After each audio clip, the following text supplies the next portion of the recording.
Guys, today we're going to be doing a lesson on learning kindness. This is for our younger elementary students. During this lesson, students will be able to understand what kindness is. Students will explore ways that they can show kindness and how others have shown them kindness. And students will understand that kindness is very easy to give. We're going to have our students to remember a time when someone said or did something nice to them.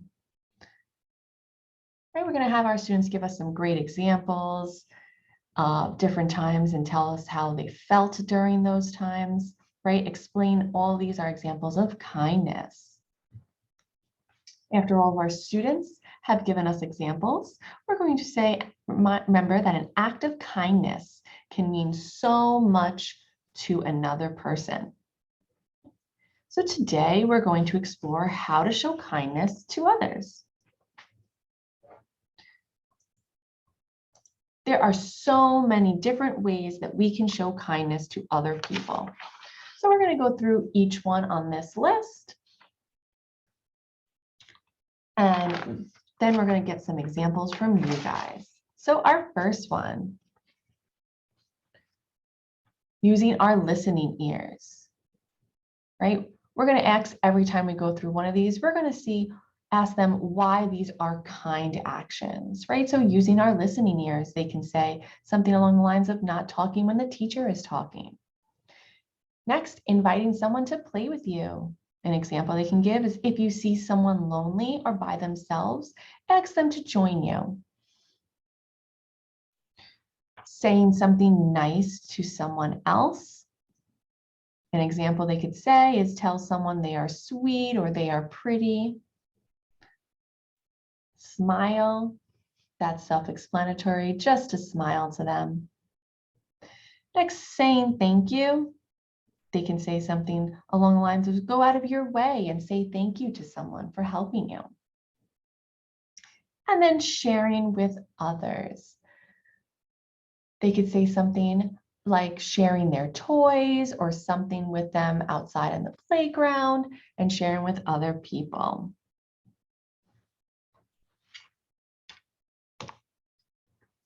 So now we're going to read the story, The Lion and the Mouse.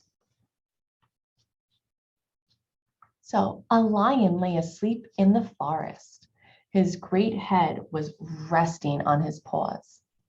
A timid little mouse came upon him and unexpectedly, in her fright and haste to get away, ran across the lion's nose. Roused from his nap, the lion laid his huge paw angrily on the tiny creature to kill her. Spare me, begged the poor mouse. Please let me go, and someday I will surely repay you. The lion was much amused to think that a mouse could ever help him, but he was generous and finally let the mouse go.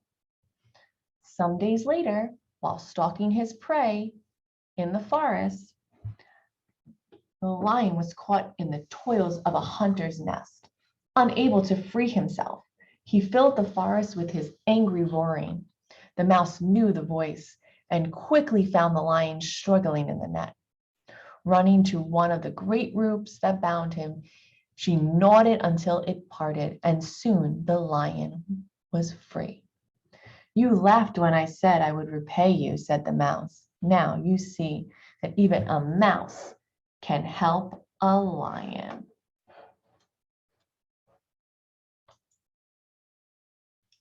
Right? So we just looked over, and in that story, they were practicing what it's like to be kind to one another, right? So let's look at some of these questions. We're going to ask the students, why did the lion let the mouse go? We're also going to ask them, why did the mouse go to repay the kindness of the lion?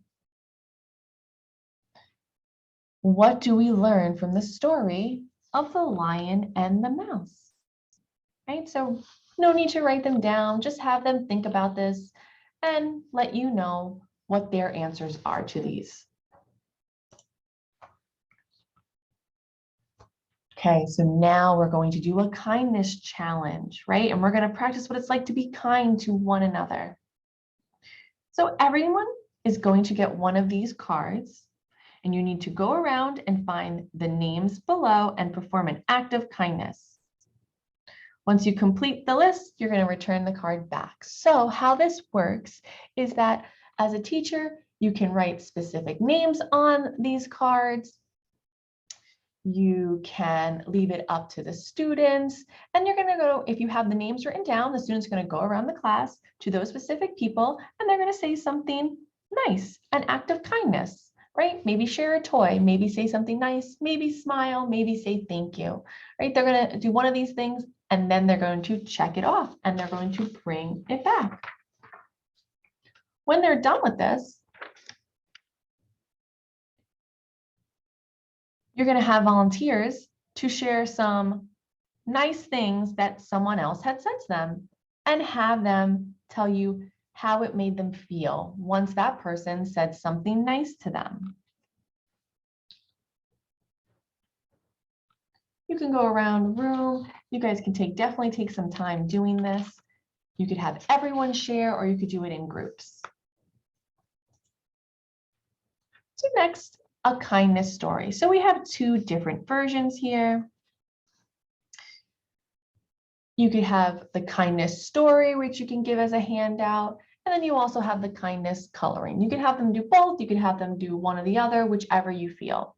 If you do the kindness story, so you're going to have each student will draw in the box a picture of a time when they showed kindness to someone or someone showed kindness to them. And then underneath, they're going to write a sentence or two about to describe the drawing and explain what's going on. Or you could have them do a coloring sheet where they're just going to color the words "be kind." This depends on how much time you have and how much your students are able to complete. When you're done, it's really great to have volunteers come up, show their drawings or their colorings, and tell a time when they either showed kindness or someone showed kindness to them.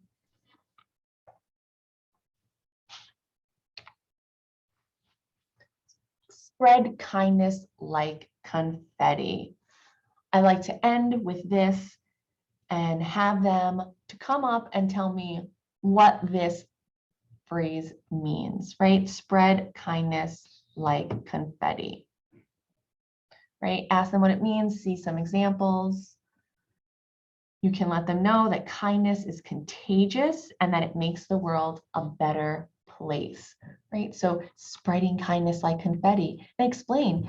Maybe you even want to throw some confetti in the air a little bit, just a little bit, and show that it kind of goes everywhere, right? It doesn't just stay in its one spot. So if you're spreading kindness, it's going to go to everywhere, and it's not going to just go to one person, right? So kindness is contagious.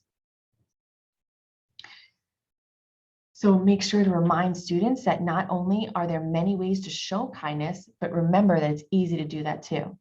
And to make sure to perform acts of kindness every day. Something fun you can do with them at the end is to show this little video from Sesame Street, right? It's just a try a little kindness. It's a little video and just basically doing different types of kindnesses and in a song. So when they're done with that, you can have the students give you some examples that they saw in the video. And then also they can create their own song or a cheer about kindness.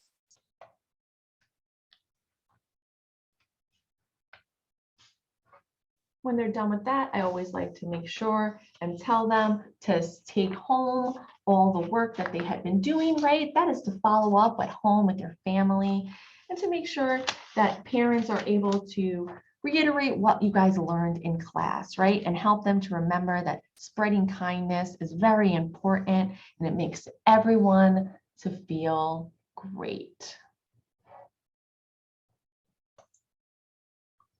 So thank you guys so much for coming today, and I hope everyone had a great lesson on how to give a little kindness.